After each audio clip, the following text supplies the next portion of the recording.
अस्सलाम वालेकुम बच्चों अब हम 6.2 में इन्वर्स प्रोपोर्शन करेंगे। तो इन्वर्स प्रोपोर्शन होता क्या है? सबसे पहले inverse proportion is a relation. Inverse proportion एक रिलेशन है इन विच वन क्वांटिटी इंक्रीजेज। अगर एक क्वांटिटी इंक्रीज हो रही है by decreasing the other quantity तो उसके साथ ही दूसरी क्वांटिटी डिक्रीज हो जाएगी। एक चीज़ अगर बढ़ रही है तो उसके साथ ही दूसरी चीज़ जो है वो कम हो जाएगी। And the same quantity decrease, अगर उसी तरह की दूसरी क्वांटिटी डिक्रीज हो रही है तो उसके जो साथ वाली क्वांटिटी होगी वो इंक्रीज हो जाएगी। ये डायरेक्ट प्रोपोर्शन के उलट है। डायरेक्ट प्रोपोर्शन में ये था कि अगर एक क्वांटिटी इंक्रीज हो रही है तो साथ ही दूसरी क्वांटिटी भी इंक्रीज हो रही है, लेकिन इसमें ऐसा नहीं है। इसमें अगर एक क्वांटिटी इंक्रीज हो रही है तो साथ में दूसरी क्वांटिटी डिक्रीज हो रही है। अब आप देखें, a farmer has 8 days food. Farmer के पास जो है 8 दिनों की खुराक थी फॉर 33 काउज, 33 काउज के लिए। ठीक है, उसके पास 33 काउज थी और 8 डेज की फूड थी। ही बॉट, उसने खरीद ली 11 मोर काउज, उसने 11 और गाय खरीद ली। फॉर हाउ मैनी डेज, तो कितने दिनों के लिए will be the food enough, food कितने दिनों के लिए इनफ होगी। अब देखें, पहले बच्चों उनके पास 8 डेज थे, 8 डेज थे और 33 काउज थी। ठीक है कि 33 काउज ने 8 दिन वो खुराक खानी थी, 11 उसने और ख़रीद ली। ज़ाहिर है जब 11 वो और गाय ख़रीदेगा तो उसके डेज उसी हिसाब से कम हो जाएंगे। तो ये आपका इन्वर्स प्रोपोर्शन है, ये आपका जो है इन्वर्स है। क्वेश्चन इन्वर्स प्रोपोर्शन, इसके लिए हम सॉल्यूशन में हम देखेंगे। सबसे पहले हम लिखेंगे नंबर ऑफ काउज,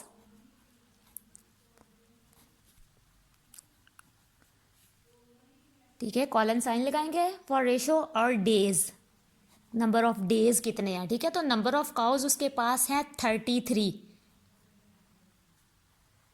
अब 33 उसके पास काउज हैं और डेज उसके पास हैं 8। अब बच्चों उसने 11 और काउज खरीद ली हैं।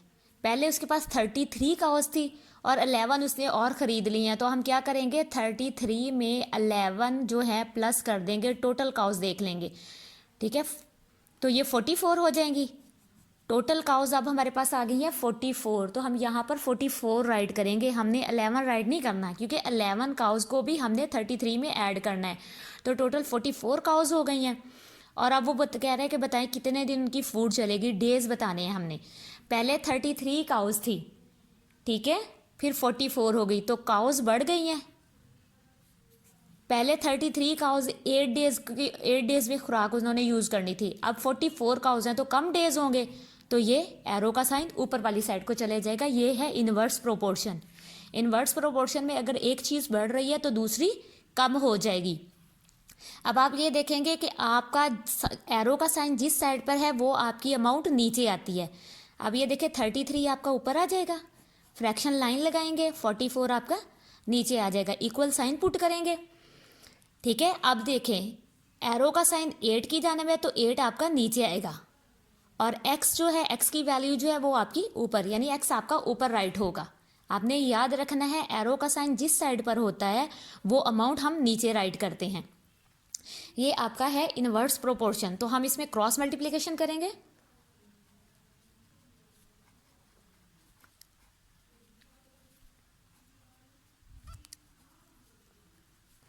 क्रॉस मल्टीप्लिकेशन में हम क्या करेंगे, 33 को मल्टीप्लाई करेंगे 8 के साथ।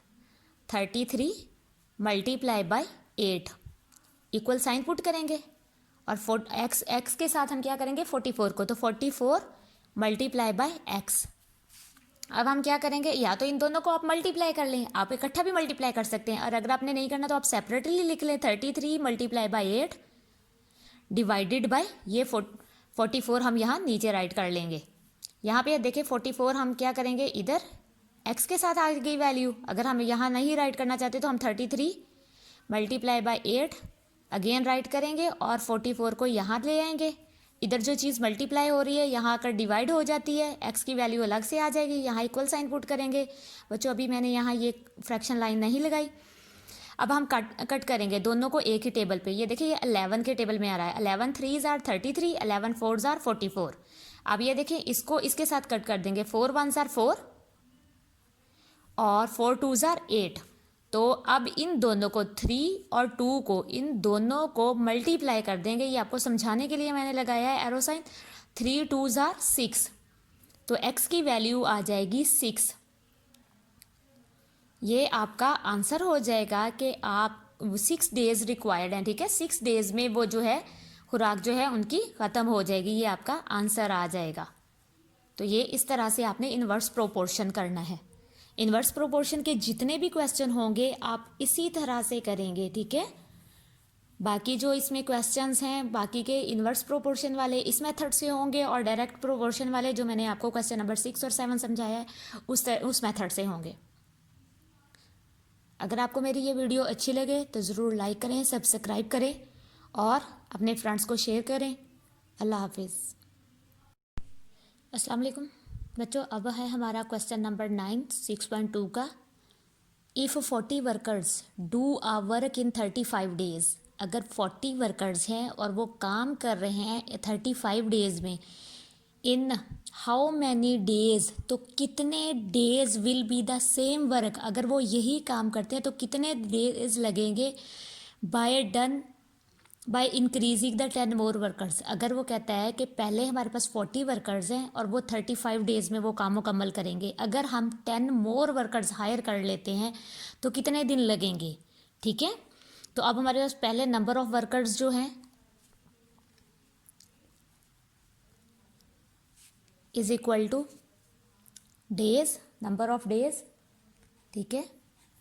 तो ये हमारा जो होगा ये भी हमारा इन्वर्स प्रोपोर्शन है। पहले हमारे पास 40 वर्कर्स थे, उसके बाद और 35 डेज़ थे, 10 और इंक्रीज़ हो गए तो ज़ाहिर है उस हिसाब से डेज़ कम हो जाएंगे। तो ये भी हमारा इन्वर्स प्रोपोर्शन है,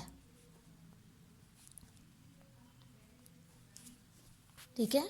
तो हम नंबर ऑफ़ वर्कर्स और डेज़ राइट करेंगे। नंबर ऑफ़ वर्कर्स हमारे पास पहले है 40 और डेज़ हमारे पास है, कॉलन साइन लगाना था, नंबर और डेज़ हमारे पास है 35, ठीक है, रेशो के लिए।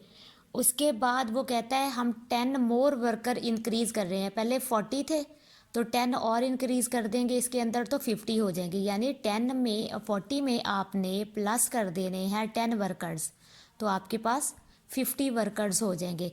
50 वर्कर्स अगर आपके पास हो गए हैं तो हाउ मैनी डेज़, ठीक है, will require the same work.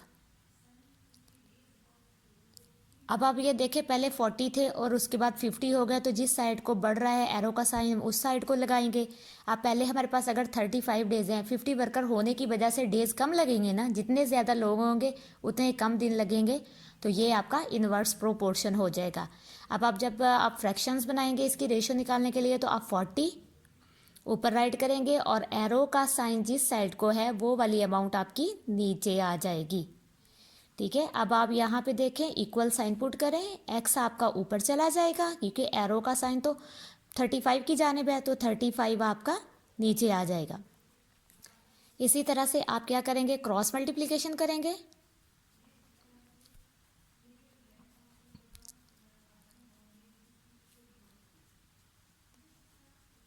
Cross multiplication करने के लिए आप क्या करेंगे, 40 को मल्टीप्लाई करेंगे 35 के साथ, ये क्रॉस मल्टीप्लिकेशन होती है, ठीक है। और इक्वल साइन पुट करें, 50 को आप मल्टीप्लाई करेंगे x के साथ, ठीक है। अब आप क्या करेंगे, 40 राइट करेंगे मल्टीप्लाई बाय 35, इक्वल साइन, इन दोनों को मल्टीप्लाई करके 50x कर देंगे। अब आप अगेन 40 मल्टीप्लाई बाय 35, मैंने आपको पहले भी बताया कि आप 40 और 35 को भी इकट्ठा मल्टीप्लाई कर सकते हैं, लेकिन मैं अपनी आसानी के लिए मतलब अलग अलग ही रखती हूँ कि ईजीली कट हो जाता है। 50 और इक्वल साइन के बाद x आ जाएगा, क्योंकि x के साथ 50 यहाँ मल्टीप्लाई हो रहा है तो इधर आके डिवाइड हो जाएगा। अब आप ये देखें हम 10 के टेबल पे दोनों को काट देते हैं, इन दोनों को, 10 4s are 40, 10 5s are 50, ठीक है। अब हम क्या करेंगे, 5 इन दोनों को आपस में कट करेंगे तो 5 1s are 5 हो जाएगा और 5 7s are 35। तो आप 4 को और 7 को मल्टीप्लाई कर देंगे आपस में, 4 7s are 28 और x की वैल्यू आ जाएगी 28 डेज़, तो ठीक है। तो हम यहाँ इसको इस तरह से भी राइट कर सकते हैं, आपका ये आंसर है कि 28 डेज आर रिक्वायर्ड, तो हम यहाँ पर या फिर हम ये लिख सकते हैं, और या फिर हम यहाँ का यूँ कर सकते हैं, हम लिख सकते हैं इसको, यानी x 28x है तो हम यहाँ और लगा के इसको लिख सकते हैं, x को हम पहले ले आएंगे और 28 डेज़ को हम बाद के, x की वैल्यू आई है 28, तो 28 डेज़ आर रिक्वायर्ड। ठीक है, तो 28 डेज़ हमें रिक्वायर्ड होंगे अगर हमारे पास 40 वर्कर्स होंगे।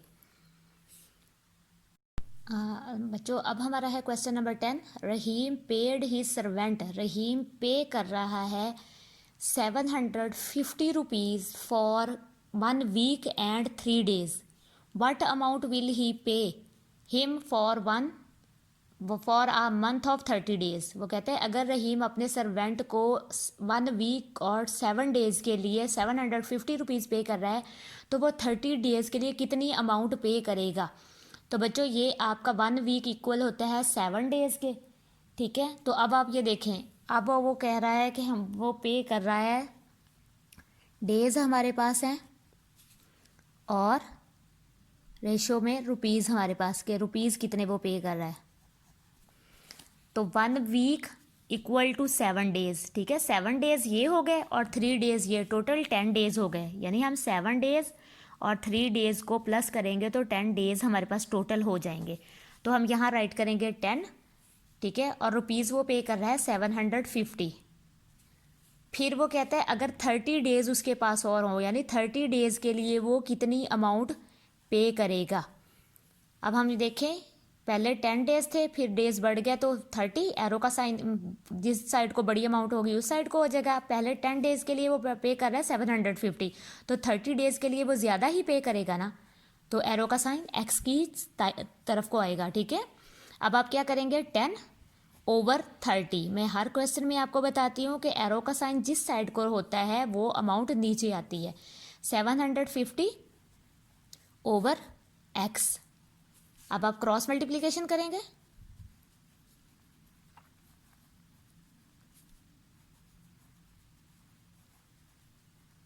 ठीक है, क्रॉस मल्टीप्लिकेशन में आप क्या करेंगे, 10 को मल्टीप्लाई कर देंगे 750 के साथ, 10 को मल्टीप्लाई करेंगे एक्स के साथ, 10 को मल्टीप्लाई करेंगे एक्स के साथ is equal to 30 multiply by 750। ठीक है, अब आप करेंगे 10x, इसको आप एज इट एज लिख लेंगे, 30 मल्टीप्लाई बाय 750, 10 यहाँ आएगा x की, हम 10 को इस साइड पर ले आएंगे, 30 मल्टीप्लाई बाय 750 डिवाइडेड बाय 10। तो हम ये कर देंगे, कट करेंगे, 10 1s are 10, 10 3s are 30। अब हमने क्या करना है, 750 को 30 के साथ मल्टीप्लाई कर देना है। x की वैल्यू ये जो बचा है इसको हम लिख लेंगे 3 मल्टीप्लाई बाय 750। तो 750 के साथ जब हम मल्टीप्लाई करेंगे, 750 को 3 के साथ मल्टीप्लाई कर देंगे, 3 0s are 0, 3 5s are 15, 1 carry, 3 7s are 21 और 1 ऐड कर देंगे तो 22, 2250 रुपीज़। तो 2250 रुपीज़ वो पे करेगा फॉर 30 डेज़ के लिए। तो ये आपका आंसर आ जाएगा।